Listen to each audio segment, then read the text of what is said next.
When professionals lose a job, the advice is always the same. Update your resume, apply online, network harder. But there's a smarter strategy almost no one mentions: board service. In the new book, Wanted, A Board Career, executive coach and author Marlo Lyons breaks down how board roles can help professionals regain momentum, expand their network, and land their next opportunity faster, even during a career transition. The ebook is available for pre-sale right now for 99 cents through February 10th. Head to the show notes to learn more.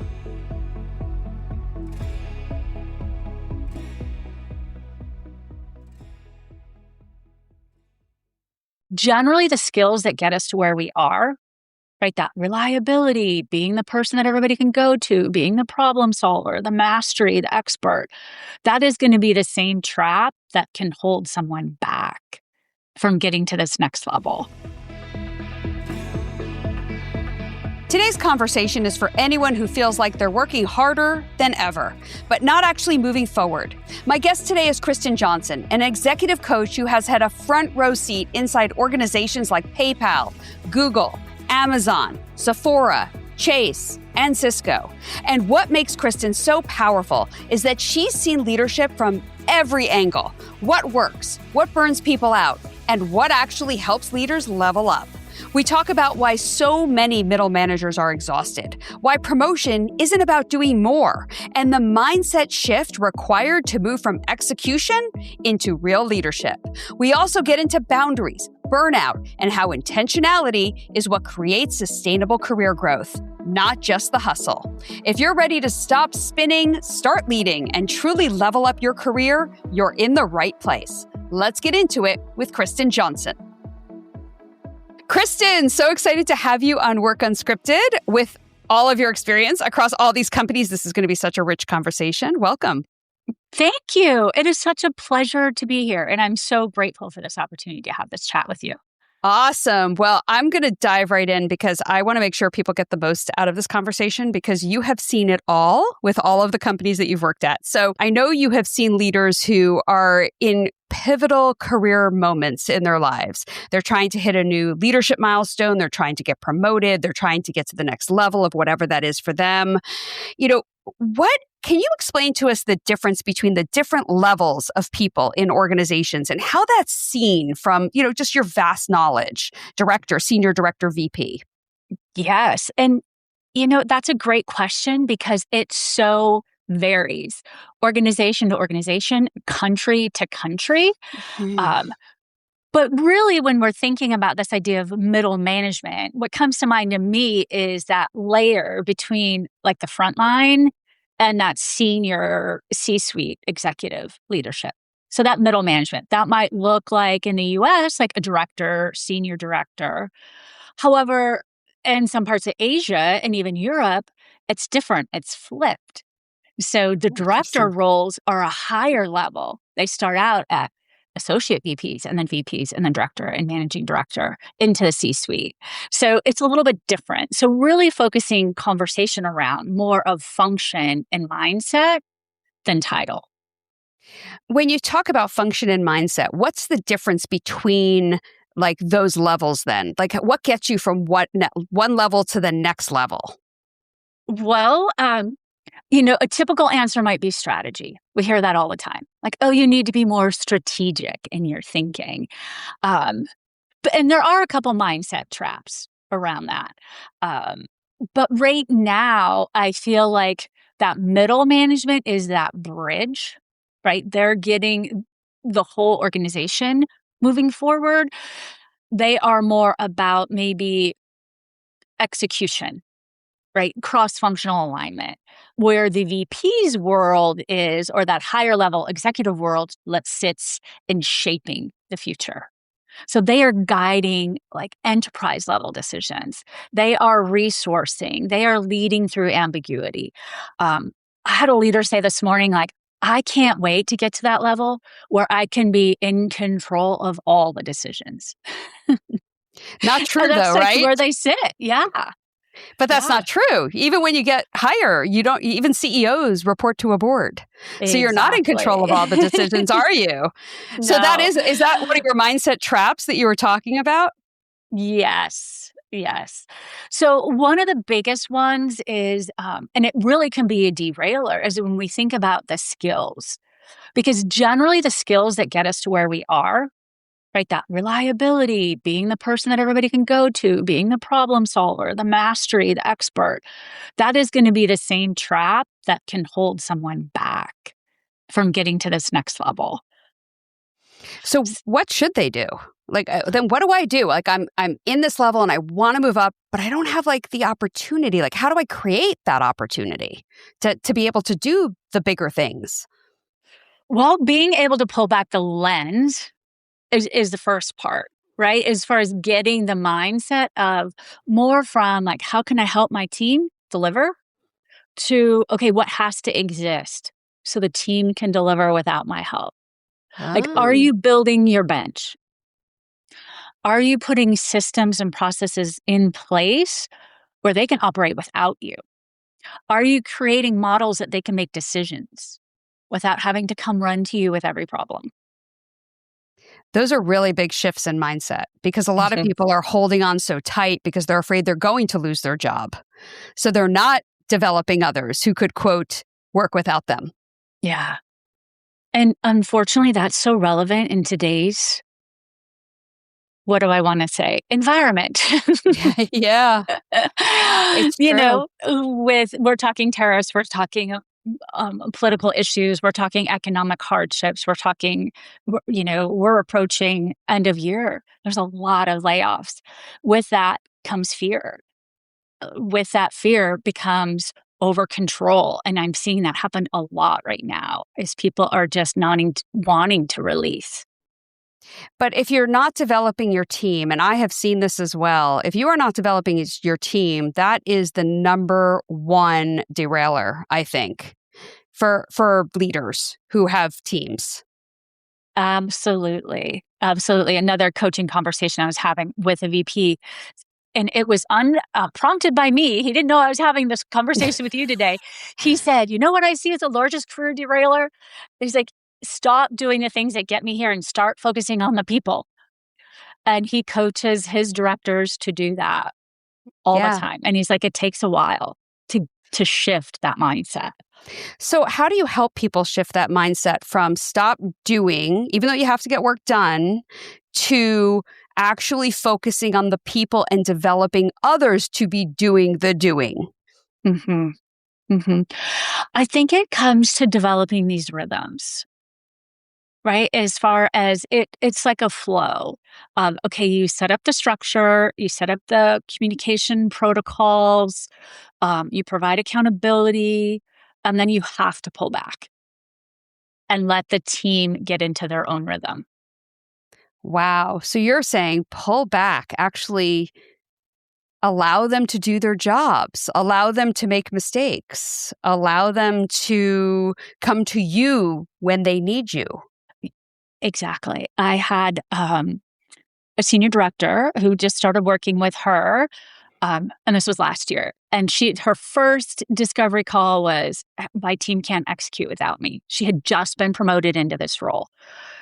So she still was bringing along, a backpack full of other responsibilities. And burnout was like thumping her on the head. Like, in fact, she even got ill during our coaching time. So it really wasn't a delegation problem or a time blocking problem. I mean, because we could work through some of that in a little bit, but it wasn't that. It's just we really had to rebuild the team's decision-making structure, their rules of engagement, which I call like communication protocols, right? How she could set up accountability structures, because what was happening was just true dependency. I mean, she wasn't even taking vacation. Wow. So they were leaning on her so much. And in some ways, I think leaders want that. Like, they want people to lean on them so that they feel valuable, so that they feel like they're doing something. And they don't realize that that is holding not only their team back, but holding them back. Mm-hmm. Well, and some of that can even lie in our personalities. If we're very issue and task oriented, we feel like we measure our success based on, right, what we complete. Yeah. What we check off our list, how many meetings we're in, how many emails we're sending. Yeah. And we don't realize that the impact that we're having is not nearly as big. I was having this conversation yesterday with my social team, and somebody asked me, like, because I was telling them I have a big three every day, a big three things that I need to accomplish. That's it, just three. And then I have a whole litany of things, everything from ordering stuff on Amazon to whatnot. And she asked me, like, how do you know, like, what are your three things? Because how do you know that you've accomplished something that day? And I said, well, sometimes one of those three things is something really little, but it has a lot of impact, right? It doesn't have to always be the big thing, the big project ends or whatever. Sometimes it's just providing thought leadership to somebody, or making or coaching somebody in a different way to help them, be the best they can be. So I think people don't realize that it's about impact, not about the to-do list and checking everything off your list and, oh, gee, what a great day that was. Yeah.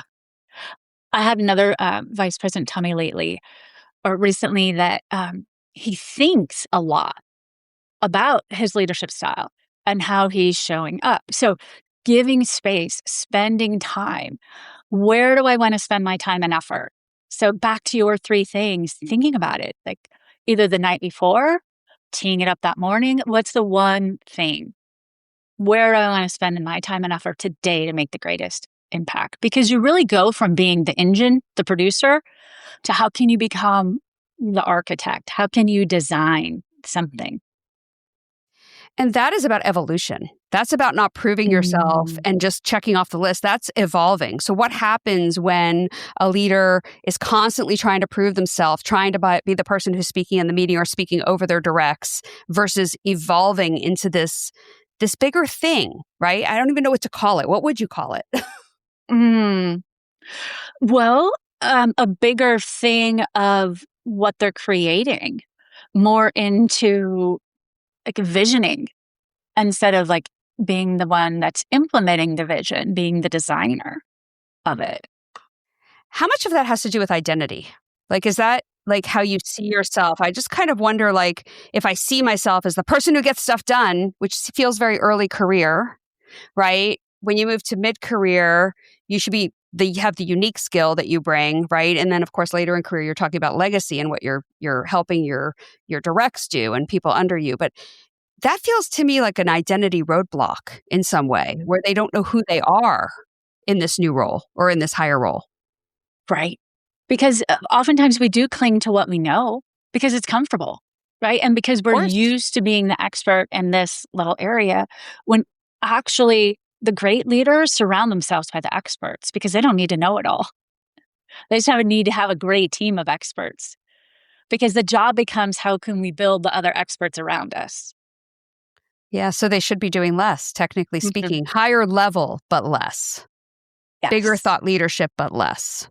Yep. And getting out of that needing to prove themselves. So it's not about performance or validation, more about alignment. That's a huge point. Huge right there. Not about validation, but about alignment. So what do I do? I'm an employee and I've outgrown my current role. I feel like I'm doing this alignment. I'm not seeking validation all the time. I'm not just, churning and quote, getting things done. But there's no role for me to move up. Like my boss is above me, I've got nowhere to go. So what do I do in that scenario? This is so real world right now. I am just meeting with so many people that this is the life they're living. So another high performer, senior leader, loved by her team and just lacks motivation. It's like every day's on repeat, nowhere to go. And this is like, I could 10 times this story with other people that I'm working with right now. So they're thriving. There's nothing wrong with performance, but they're just not in it anymore. And so we really start back to the why. So going back to redefining the core values, because a lot of times leaders haven't visited that in a bit. And so what usually comes to their realization of what once was driving them, this idea of achievement, advancement, promotion, recognition, a lot of times there's monetary rewards associated with that. The switch now, they've progressed. It's not what they value anymore. And so now it becomes like contributing to a greater purpose, influencing others, making a difference? How can I show up and allow other people to win? And so a lot of times it's just tapping into really what their why is to kind of reignite that spark. I love that you just talked about values. I can't tell you how often I have the values conversation with people on, it's if your values are fulfilled, you will be fulfilled. So you have to understand what your values are, what's important to you in order to find that fulfillment. Otherwise, you will be unengaged. You won't be interested. And I've heard people who actually have turned down promotions because they know they won't be happy in that role. But it takes guts to do that. It takes guts to say, I don't want more money and I don't want a higher title. Absolutely. And I've been in that scenario a few times too. And really just provide the guardrails for somebody to make the decision on their own. And it's interesting because people will just create their own path once they decide, okay, what is truly important right now? What are those core values? And I get them to kind of look at what vision do they want to live? Like, what are they painting right now? I mean, I had one executive, and he knew he didn't want the next role. In fact, that was the very first thing he said in our first session is, I don't want the next role. I do not want to be promoted. So kind of almost just like, I don't know why I'm here because what are we going to work on? Wow. And I was like, okay, well, let's start with why you don't want that. And he started to paint the picture of what the alignment of his life was and this rhythm that he's established of his morning routine with the workout and Friday afternoons golfing with clients and being able to have family dinner with his teenagers still in the house and knowing that he's only got a few years left with them. And that next rule for him would have been constant accessibility, a lot more travel, huge responsibility, and a region to cover. And he's like, I don't want that. But yet something was tugging him that that's what he should be doing because we kind of associate achievement, success with advancement. I hate the word So should. that was really the work for him was to release that pressure of what I should be doing. Should is such a nasty word in the human language, isn't it? Because we all think we should be doing things that other people are doing or other things that people may want, but what we don't want. That particular story, it really resonates because he was so crystal clear on exactly what he wanted. But you said there was so much pressure on him. Did that pressure come from corporate as well? Because a lot of times when you're given an executive coach, they're getting you ready for something that they want to tap you on the shoulder for, but you may not want. Yes. So it was. And that was exactly the relationship of what he entered in coaching for was, organizationally sponsored. So how do you help him then tell the boss or tell the company, I don't want to be tapped on the shoulder. I'm fine where I'm at. And I still want to contribute at this level and be successful and not have the company look bad upon you, like look bad at you, right? Yes. Because you don't want to burn those bridges. And you don't want to make it look like you're not a team player or you're not ambitious. So being able to frame that up back to his why was helpful and what he would do. Like he would act as a trusted advisor role. He would take on mentoring junior salespeople. He would take on like where he could make the impact, where he really felt like his skills were. And so he offered almost like a plan B of like, these are the pieces that I would love to take on. That's brilliant, actually. It's brilliant because you're not saying no where people then have judgment upon your decision-making, right, on that and your ambition, but you're saying, I am willing to give more, just not with that title. Yes. Yeah. It's brilliant. It's brilliant. So this also goes to management, right? There's some people who just don't want to manage. I have heard Gen Z has no interest in managing. Why would I want to be responsible for other people? So how do you help your clients decide whether management is for them? I do see this a lot, particularly in Gen Z and younger millennials. And it's really not a responsibility issue. I think it's more of they've seen the cost of the trade-off. They've seen the burnout. They've seen how we reward performance, but neglect well-being potentially. And this is becoming just alarming statistics. We thought that it was high like during the pandemic, but I just read a recent study this week by Team Simon Sinek's team, that said 75% of middle managers are burned out. I'm not surprised. Doesn't surprise me at all. So these younger generations are looking at, why would I want that? The increase of pay and responsibility and visibility or promotion, whatever it is not worth my well-being. It's not worth me missing out with my family. It's not worth my physical health. So what do you do if you're brought in to help somebody move into management and they don't want to? It goes back to that same situation, right, that we just talked about, but it's a little different because they're saying, I don't want to manage a team, but they're saying, hey, we got a hole here and we need a manager, right? And we don't have any headcount to hire a manager, so one of you has to manage.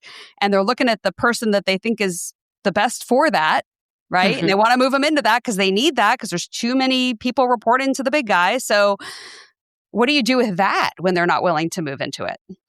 Well, fortunately, we have a few big organizations right now leading the way on, they are promoting into and have tracks that are more IC tracks, so individual contributors. And I'm coaching a few directors right now that are individual contributors, and they've chosen that path. Some have been a good move, and a few are like, I don't like it, I want to go back the other way. And I guess the best part about choosing a path is that you only need to make a 180-degree turn and you're back going the other way, right? So it might not happen instantly, but with some communication, you can go, okay, I do like the other path better. But I think it goes back to communicating where you can influence, right? Where we can make a difference. So for some, it's like, and I had one, I'm going to start a book club. Or I'm going to bring in women in tech into the organization and I'm going to lead this group. Or I'm going to take on, I'm going to co-partner with recruiting and HR and start doing some of that for the college people because I can identify with them. So right there, I think there's other things that they can grow into to be challenged, to communicate, again, what they do want to take on and where they can provide a value. That's really smart because I feel like too often we do wait for that tap on the shoulder. We do wait for somebody else to tell us where we should be. And what I'm hearing you say in all of this is pause. You need to pause in your own career to figure out what you want first. Is that what you're saying? Yes. Yes. And ultimately, we are responsible for our own career trajectory, for creating our own growth blueprint. I will often reframe that when coaches show up and say, there's no growth plan, or my leader's not great at personal development, or like all of these things, right? We hear all these things. And it's just like, okay, what are you doing? What are you doing? Let's create that together. Yeah, I don't think people realize that. That's a really good point, that people don't realize you are 100% in control of your career. 100%. Your company doesn't owe you anything. They don't have to promote you. They don't have to develop you. And, lots of companies have, development learning management systems. You can go pop and watch videos and all that stuff, but nobody uses them. And, you can go and develop yourself and take courses, but it's up to you. It's 100% up to you. It is not up to your boss. Now, I would say this, though. Your boss is responsible for providing opportunity, but you have to identify what the opportunity is that you want. Yes. Right? Yes. So, because that's the important thing. You can't just expect your boss to know what you want. No, you can't. Another coaching conversation this happened with a director last week, and they saw an opportunity for advancement.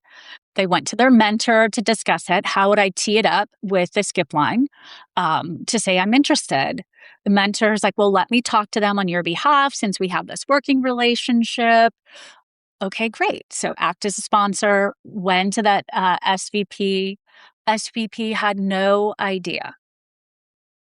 That this person wanted to advance, wanted the next level, had no idea. And I think it really just put off a light bulb on her as far as, okay, here I thought I was communicating that and that was clear. And how much was that just living within my own mind?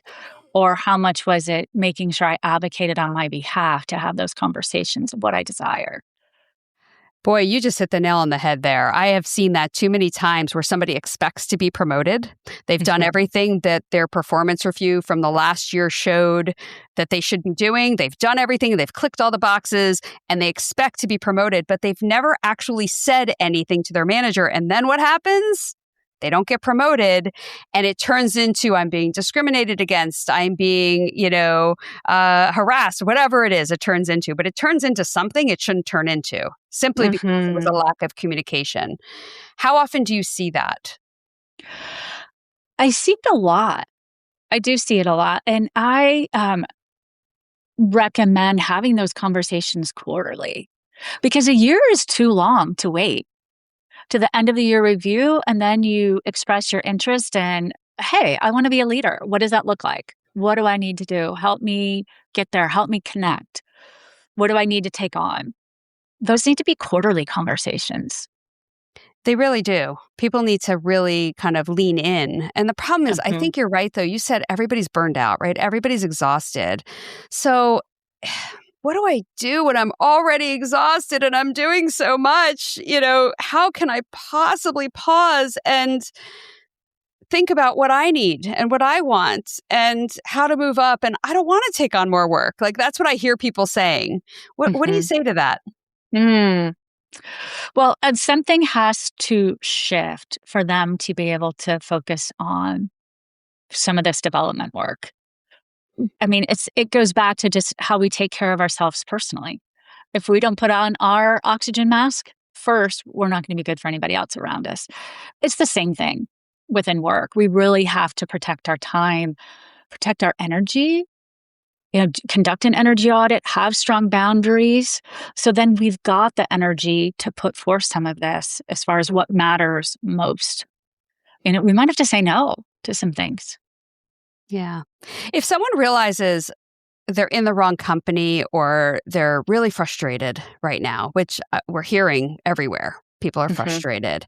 How do you move someone? They come to you, they're really frustrated. They realize they don't think they're the ones who need the help, whatever the case may be, right?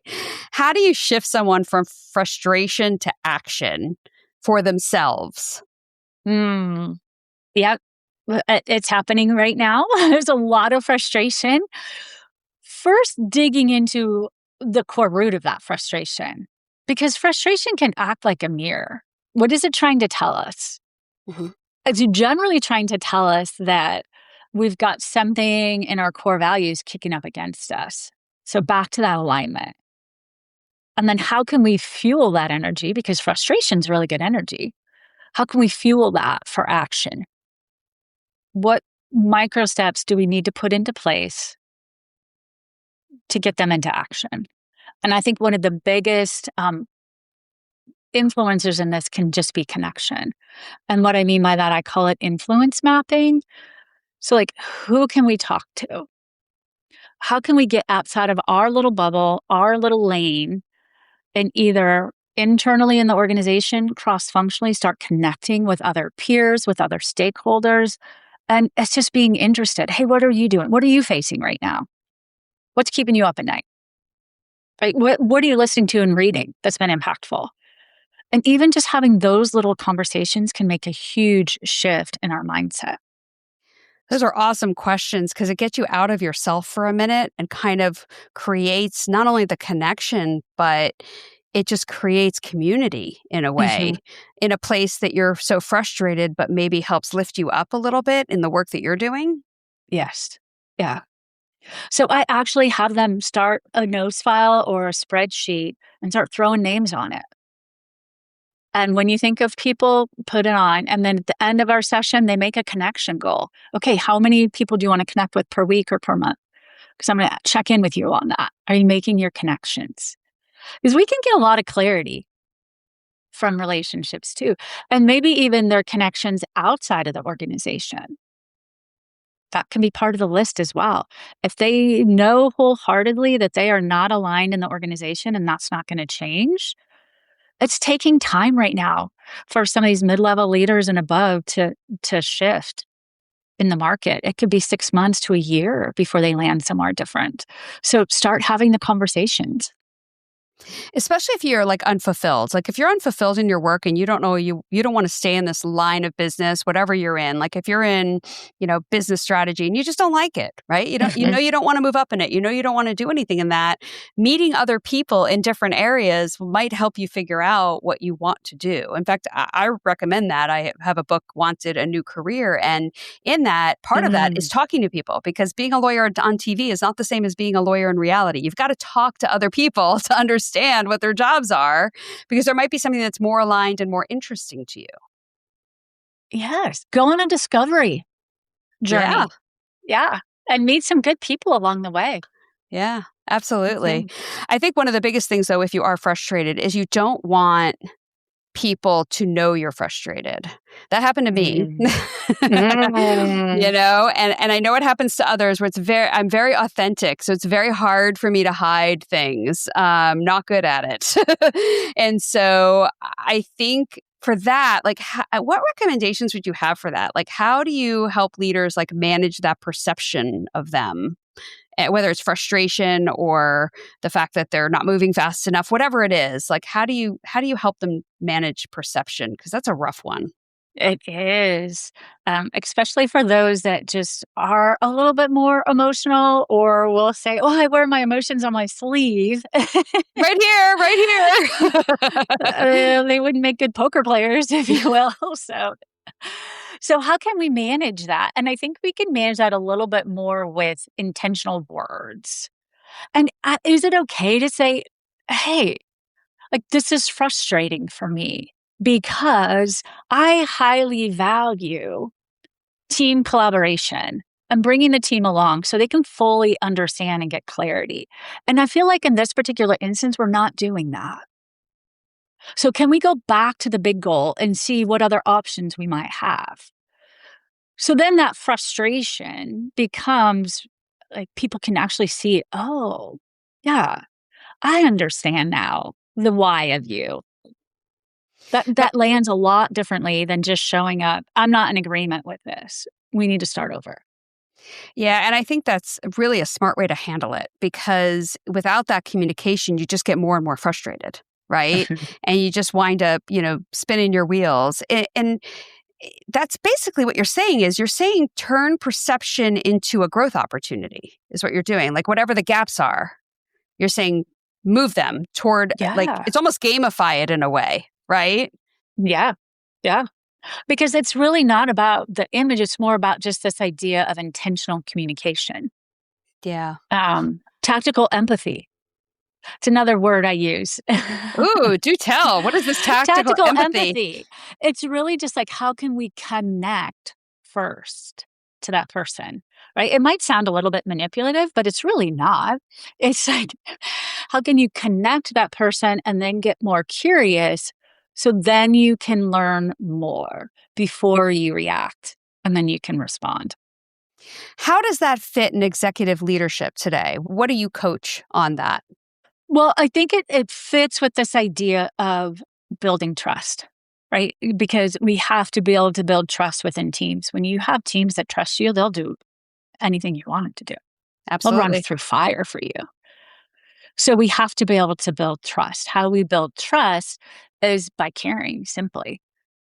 We sit in that moment of connection with them, this tactical empathy of, sounds like you're frustrated. Tell me more. Or I know this is challenging. I know this is not what you want to do. I know this is going to hurt. I know this is difficult. I know this isn't fair. Like we can say all of those things. And there's really going to be nothing we can do to change any of that. But I really do feel like people just need to feel heard and understood. Once they feel that, you can move them towards what reality is and get them into action. Sounds like basic humanity. Yes, absolutely. Like just be human and feel how it might be for you if you were hearing this information on the other side, right? Yeah. Sounds like that's a strength. It wouldn't be a liability in leadership. It sounds like it's more of a strength that maybe leaders can cultivate more. Absolutely. I wholeheartedly believe that because This idea of empathy and emotional intelligence, it can sometimes get misconceived of, it's being soft, like soft skills, or it's being too touchy-feely, or we just need to get the job done. We don't have time for that. But it's really more about these bolder skills and just pausing for a minute and connecting with people and building that trust. Then you can start, building that influence. I love that you said pause, because we're coming to a close here. And I love that you ended on pause. We talked about pause. I feel like everything we talked about today comes back to pausing. And I know people are going to listen to this and say, I don't have time to breathe. I've been that person. I have said that. I do not have time to pause. I am running 100 miles an hour. And I'm going to toss that to you. What would you say to that person? Oh, sometimes it can just take a few minutes. It only takes 2 minutes to breathe and re-regulate. It does. When I'm talking about connecting with somebody and then asking the next question, that could be a 2-minute conversation. That's not very much time. But we get so caught up into, we've got to get through our emails. The Slack messages are going off. We've got school pickup later today. The doctor's calling. I got to take this call. Right? There's 100 things going on. The life is full of distractions. And so it is more about just this idea of being intentional and how we can make big moves with small intentional habits. And it all starts with that pause. To know what you want. Know what you want and know where you're going. Kristen, this has been super enlightening. I hope, that middle managers, I hope that they understand that it's on you. Pause for a minute, know what you want, right? Yeah. And then take those steps, all the things that Kristen talked about today. Kristen, where can people find you if they're looking for a great coach who can help them pause in themselves and come up with their next move? Marlo, thank you. So websites, simpledetails.life. Simpledetails.life. So thinking of the pause, we're keeping this simple. Yep. I'm perfect. also on LinkedIn. You can find me there, Instagram, but simpledetails.life will get you where you want to go. Awesome. Thank you so much for being here. Incredible information. I can't thank you enough for joining us. And if anybody wants to reach out, it's simpledetails.life. And thank you so much for coming. Thank you for having me today. Just a pleasure to be here and hoping that our conversation brings clarity and courage to those that listen. I know it will. If today's episode made you pause and rethink how you're showing up as a leader or how you're navigating your own career advancement, I encourage you to sit with that. Pay attention to where you're overfunctioning, where you're burning out, and where a shift might unlock your next level. And if you know a manager, a leader, or a high performer who feels stuck right now, share this episode with them. These are the conversations that change careers. Thanks for being here. Thanks for listening. And as always, stay curious, stay intentional, and stay unscripted. Work Unscripted is produced and edited in partnership with the team at Palm Tree Podco and 21 Digby. The content for this week's episode was created by me, Marlo Lyons.